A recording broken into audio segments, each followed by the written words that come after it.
Assalamualaikum warahmatullahi wabarakatuh. Sebelumnya, perkenalkan saya Sulistianingsi SPD.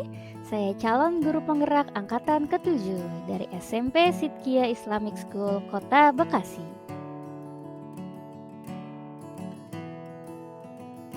Assalamualaikum warahmatullahi wabarakatuh.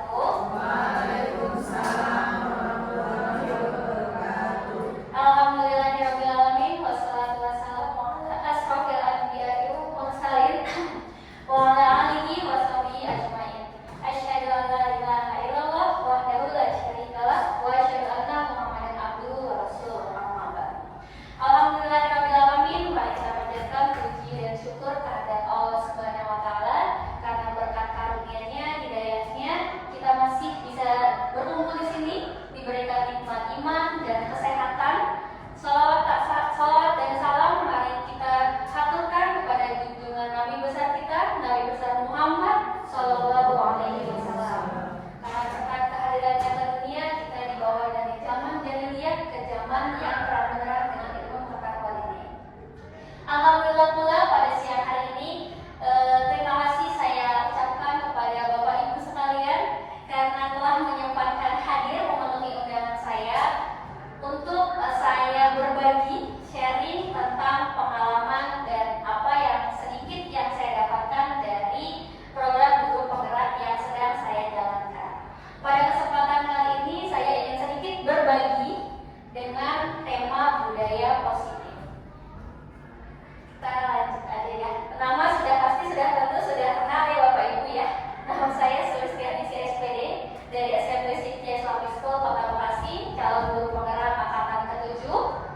Kemudian, budaya positif itu sendiri adalah budaya yang diterapkan di kelas terutama dan dikembangkan menjadi di seluruh kelas. Kemudian menjadi satu kesatuan sistem di satu sekolah yang kita bertugas di situ gitu. Dan seorang pendidik itulah harus mampu menciptakan dan mewujudkan budaya positif di sekolah dengan menerapkan konsep-konsep inti seperti disiplin positif, motivasi perilaku manusia, kemudian posisi kontrol restitusi, keyakinan sekolah atau kelas, dan menerapkan segitiga restitusi ketika menghadapi permasalahan anak di dalam kelas. Sebelum kita lanjut, saya ingin sedikit bermain ya untuk Bapak Ibu di sini. Sekarang saya minta cari pasangan. Boleh ke sampingnya, boleh ke belakangnya, silakan. Permainannya adalah silakan tentukan siapa yang A, siapa yang B.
berbelas kasih gitu ya kepada Bu Desi, akhirnya membalikan dan membuka kepala tangannya seperti itu. Nah, dari games ini kita belajar bahwa ternyata posisi kontrol ada di diri kita atau motivasi ada di dalam diri kita. Lingkungan sekitar itu hanya mendorong dan membantu kita untuk menguatkan bahwa memang diri kita lah yang memiliki kontrol atas segala apapun yang kita lakukan. Gitu. Boleh dilanjut ya Bapak Ibu ya? Boleh. Nah, disiplin ini ya. Disiplin. Terkadang seperti di sekolah kita Bapak Ibu, disiplin kita menerapkan disiplin ke anak. Disiplin itu biasanya yang satu pautnya sama peraturan. Ya. Disiplin kelas 9 Marco misalnya, pasti satu pautnya dengan peraturan yang harus dijalankan. Dan biasanya disiplin itu mengikat dan memaksa si anak ini harus bersikap, kamu harus disiplin. Apa contoh disiplin? Datang tepat waktu, kemudian harus sendal sepatu di rak sepatu, disiplin mengumpulkan tugas, jangan lewat dari waktu yang kita tentukan. Itu terkadang memaksa anak untuk bersikap seperti itu, gitu, ya enggak? Padahal disiplin yang akhirnya saya pelajari itu ada, kalau nggak salah saya membaca artikel Ki Hajar Dewantara pernah mengatakan bahwa untuk menjadikan anak yang merdeka secara lahir dan batin, dia harus bisa disiplin diri, di mana disiplinnya itu berasal dari motivasi intrinsik atau dari dalam dirinya sendiri, walaupun pada awalnya dibantu dari motivasi ekstrinsik, dari eksternal, mungkin dari lingkungan sekolah, dari guru-gurunya, dan sebagainya. Tapi untuk menjadikan seseorang tersebut berjiwa mandiri, merdeka secara lahir dan batin, dia harus termotivasi dari dalam dirinya sendiri. Dan di sini saya berusaha merangkum bahwa disiplin adalah tindakan yang berdasar dari kesadaran diri sendiri untuk bertindak secara penuh tanggung jawab dengan dasar nilai-nilai baik yang kita percayai atau dirinya percayai sebagai sarana atau upaya untuk menghargai diri sendiri. Gitu. Nah, pernah nggak sih, atau mungkin sekarang ya, kita nggak usah anak-anak ya, mungkin refleksi ya ke kitanya. Ketika kita berangkat sekolah mengajar, kita tidak mau terlambat. Nah, tidak mau terlambatnya ini, apakah motivasinya memang takut ditegur sama pimpinan gitu, atau memang kita sadar upaya untuk menghargai diri kita sendiri adalah kita dengan menjadikan diri kita yang tidak terlambat sebagai upaya bahwa kita sangat menghargai diri kita sendiri gitu. Kalau masih ada mungkin motivasi bahwa takut ditegur nih sama pimpinan, atau takut kalau lihat teman gak enak, itu berarti motivasinya belum dari diri sendiri, tapi masih dari ekstrinsik atau eksternal, seperti itu. Mungkin contoh gampangnya seperti itu. Nah, setelah disiplin, di sini kita ada nilai-nilai kebajikan yang berusaha saya rangkum dari seluruh dunia. Nilai-nilai kebajikan itu ada kayak peduli, rajin, berani, ketegasan, bersahaja, dan nilai-nilai kebajikan itu biasanya nilai-nilai positif yang nanti kita percayai dan akhirnya menjadi motivasi untuk kita melakukan disiplin diri secara benar, seperti itu. Kemudian ada lagi yang namanya keyakinan kelas atau keyakinan sekolah. Ini Bapak Ibu yang di sini diamanahkan menjadi wali kelas bisa dicoba diimplementasikan di kelasnya masing-masing. Biasanya kalau dulu disebut aturan-aturan kelas, yang kemudian ketika anak-anaknya melanggar akan diberikan sanksi atau hukuman. Nah, untuk keyakinan kelas ini kita tidak menggunakan sanksi atau hukuman, tapi kesepakatan di awal, ya, bahwa keyakinan kelas apa yang mau kita angkat dari nilai-nilai kebajikan yang tadi. Semisal saya mau mengangkat tema kebersihan di kelas, maka keyakinan kelas yang nanti saya buat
sewaktu. Jadi di sini kalau peraturan itu biasanya yang buat sekolah.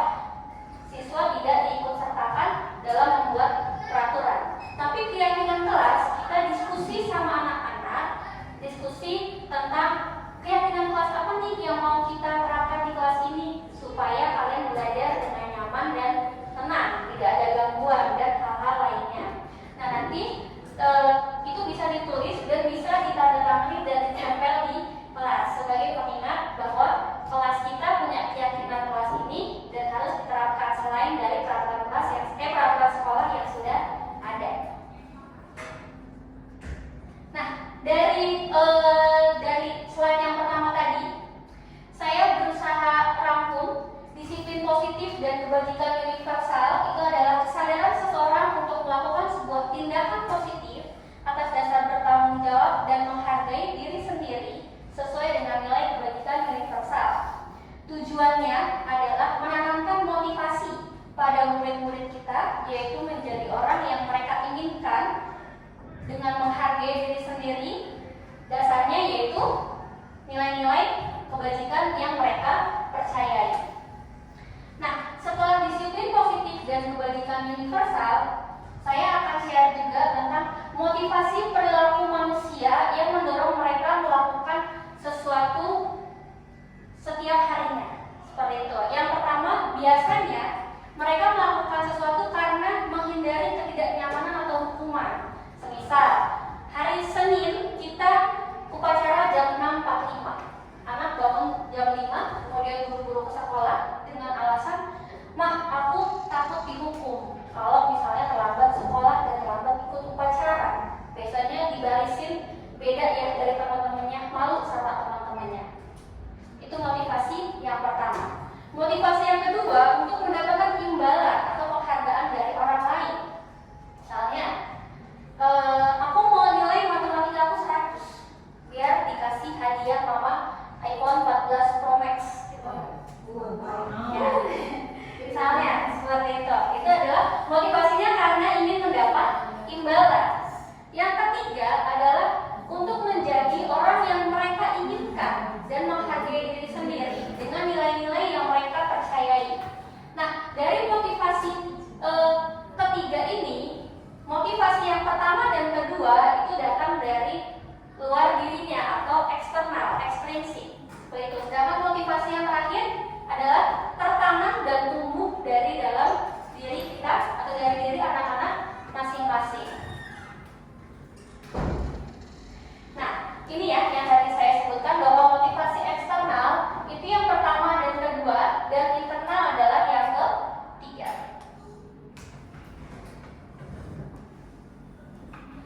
Kemudian ada yang namanya posisi kontrol restitusi, di mana kita sebagai pendidik pasti pernah mengalami dan pernah memerankan sebagai peran dari 5 posisi kontrol ini. Yang pertama ada penghukum, sebagai teman, sebagai pembuat rasa bersalah, pemantau, dan terakhir manajer.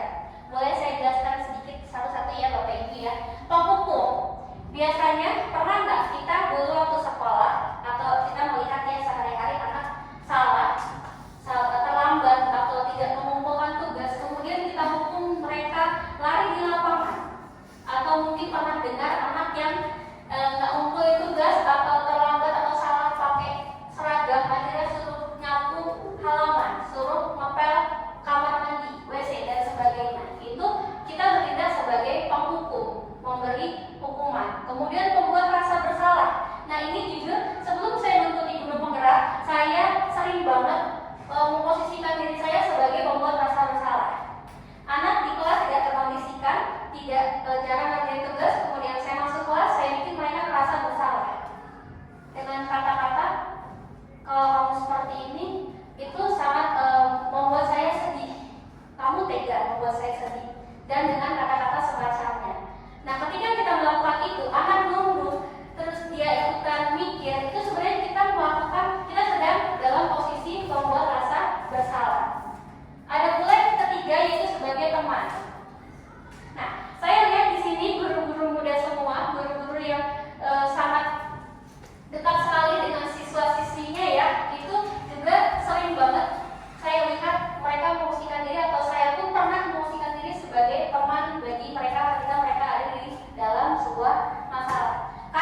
melihat anak yang sedang kesulitan, memantau mereka sampai mereka menyelesaikan sendiri masalahnya seperti itu. Dan yang terakhir yang harus kita lakukan dari 5 posisi kontrol ini adalah seharusnya sebagai manajer.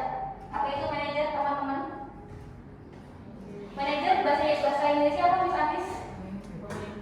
Pemimpin. Ya, harusnya dari program guru penggerak ini 5 posisi restitusi yang harus dijalankan seorang guru ya, itu yang paling baik adalah sebagai manajer. Apa itu posisi manajer? Posisi mentor, di mana guru berbuat sesuatu bersama murid, mempersilahkan murid mempertanggungjawabkan perilakunya, mendukung murid agar dapat menemukan solusi atas permasalahannya sendiri. Seperti itu. Jadi kita di sini tidak menyalahkan anak, tidak menyudutkan anak, tapi justru membangun kepercayaan supaya mereka mau terbuka dan mau mengakui kesalahannya, dan juga menggiring itu apa ya? Membantu gitu ya. Membantu mereka menemukan jalan keluarnya sendiri. Gitu. Bukan dari solusi dari kita, tapi kita mengarahkan mereka bahwa kalau kamu bersikap ini, sebaiknya kamu kayak gimana, gitu. Nanti akan saya tayangkan satu video di mana saya sudah coba ya mempraktekkan posisi manajer tersebut. Nah, untuk menjadi posisi manajer ini kita ada 3 tahap restitusi. Yang pertama adalah menstabilkan identitas, validasi tindakan yang salah, dan menanyakan keyakinan. Di mana tahap yang pertama yaitu menstabilkan identitas, kita ajak mereka untuk tahu bahwa tidak, yang tadi saya bilang yang pertama, tidak menyudutkan dan tidak menyalahkan mereka dengan kata-kata menenangkan seperti nggak apa-apa karena berbuat salah itu biasa. Semua orang pernah salah. Saya juga pernah melakukan kesalahan seperti itu dan yakin kita pasti bisa menyelesaikan ini. Kalau kamu misalnya berantem sama teman karena kemarin ya dikata-katain, ya nggak apa-apa, kamu berhak kok marah karena kamu dikata-katain. Seperti itu. Karena tiap orang punya emosi. Nggak semua ketika kita, kalau misalkan ayah kita atau siapa dikata-katain, kita pasti berhak marah, ya. Karena kita pasti punya emosi dan punya hati. Gitu. Ini adalah tahap menstabilkan identitas. Jadi kayak kita merasa empati dengan kita tuh kayak ngerasain apa yang mereka rasakan dahulu, seperti itu. Kemudian ketika ini sudah terlaksana, kita masuk ke step yang kedua, ke tahap yang kedua, yaitu validasi tindakan yang salah. Kalau tadi kasusnya dia berantem misalnya karena dikata-katain, setelah kita bilang, iya kok semua orang berhak marah, karena mungkin privasinya terganggu, kita dijelek-jelekan, tapi seharusnya kamu tidak lantas main pukul-pukul gitu ya. Kita bisa bilang dengan, padahal kamu bisa kok melakukan yang lebih baik dari ini gitu. Dan saya yakin mungkin kalimat yang lain, saya yakin kamu punya alasan kenapa kamu melakukan seperti itu gitu. Kemudian setelah itu dilaksanakan, kita lanjut ke step yang terakhir, yaitu menanyakan keyakinan. Setelah dia mungkin akhirnya paham apa kesalahannya, kita ajak mereka berpikir, sebenarnya kamu tuh maunya kayak gimana? Kalau misalkan anak itu nggak pernah ngerjain tugas gitu ya, terus maksud kamu maunya sekolahnya tugasnya tuh kayak gimana? Mungkin kita ajak diskusi seperti itu, biar dia pun berpikir kalau dia nggak mau ngerjain tugas, ya dia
bagi siapapun kita ya, dan itu dalam posisi jam terakhir, 2 jam terakhir itu agak nggak enak ketika kita udah mengumpulkan segalanya, motivasi dan semangat buat ngajar di satu kelas, udah all out ibaratnya, masuk dapat omongan dengan apa ya, kalimat dan nada yang tidak enak, itu kayak semangatnya pasti turun ya. Akhirnya Bapak dia tetap ngajar tapi nggak seceria seperti sebelumnya dan tidak semangat seperti rencana dia ngajar di kelas itu gitu. Awalnya kita mau all out di kelas itu, mau udah rencana bikin games ini, tapi ketika masuk pintu dapat omongan seperti itu, tetap aja ya, namanya guru pasti kita akan tetap ngajar, cuma kita ini jadi kayak nggak semangat banget gitu ya. Nah, akhirnya anak-anak itu saya panggil.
Berjanji akan lebih baik, bersikap lebih baik dengan menjadi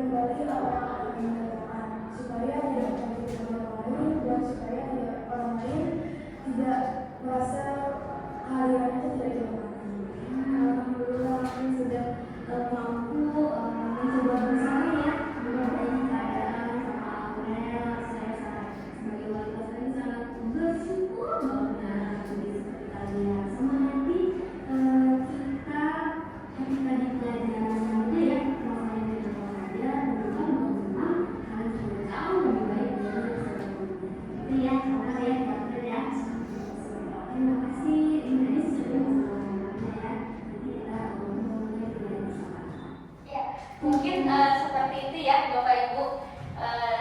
Saya panggil, saya dengan menggunakan restitusi tadi kita berusaha mencari solusinya bersama-sama. Nah, karena kejadian seperti itu, akhirnya keyakinan di kelas saya revisi kembali, saya atur ulang kembali dan menekankan kembali keyakinan kelas baru yang harus kita laksanakan di kelas.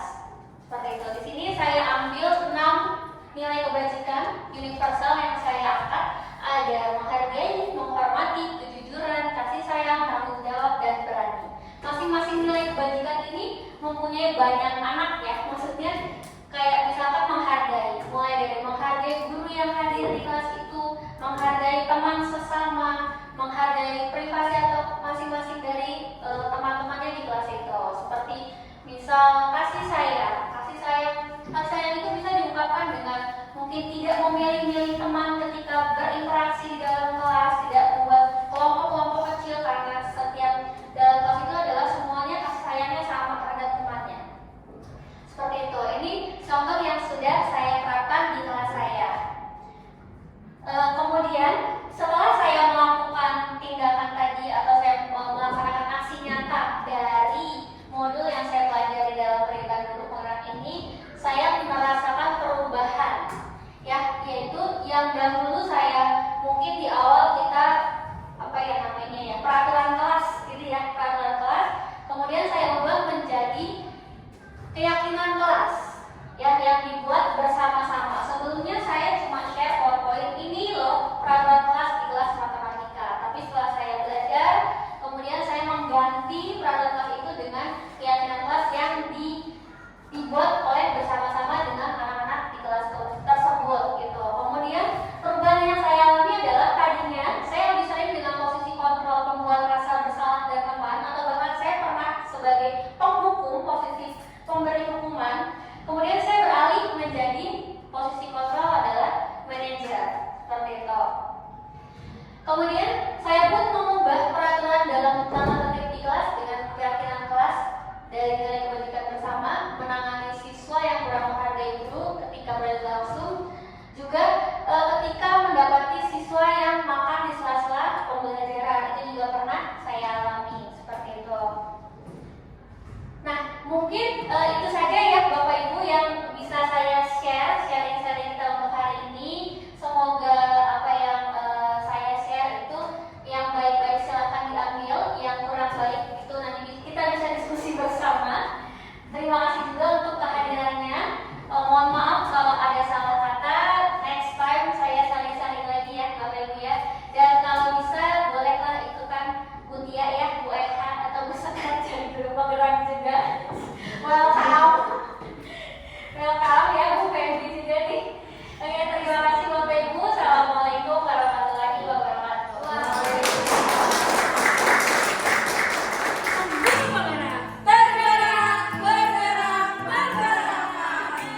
Semoga menginspirasi. Salam guru penggerak. Semoga selalu tergerak, istiqomah bergerak, dan mampu menggerakkan. Assalamualaikum warahmatullahi wabarakatuh.